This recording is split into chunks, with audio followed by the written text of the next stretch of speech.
you ever been unsure whether you should trust someone you don't know?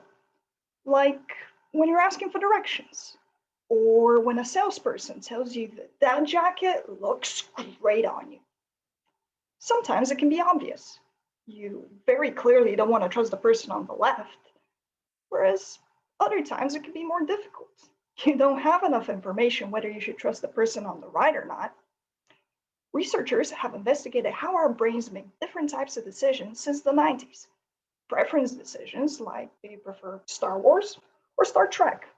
Or perceptual decisions, like is a dress blue and black or white and gold? And yet, we still don't know what needs to happen in our brain for us to decide to trust someone, or which brain area is responsible for these decisions. And considering these are choices that we make every day, how there are some people on the autism spectrum that struggle with this information. And do we expect AI to make these decisions for us? I think it's about time we learn how we make these choices.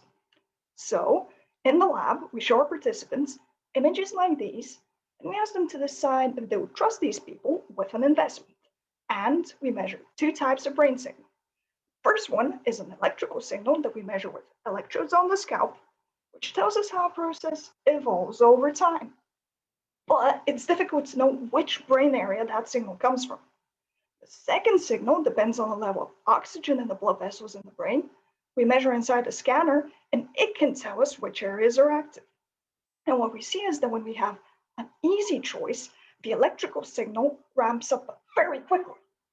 Whereas when we have a more ambiguous choice, that signal still ramps up, but much slower.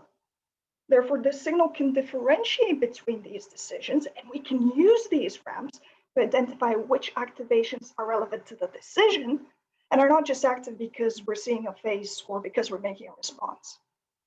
And it turns out there is an area right beneath the center of the skull where information for and against trusting someone is accumulated until we reach a decision.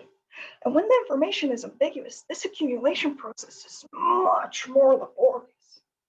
So next time you're unsure whether you should trust someone, know that this region is working very hard to accumulate whatever little information you have to give you the answer.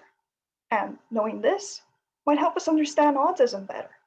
It can help us build AI that makes smarter and faster choices. And it can have other applications as well.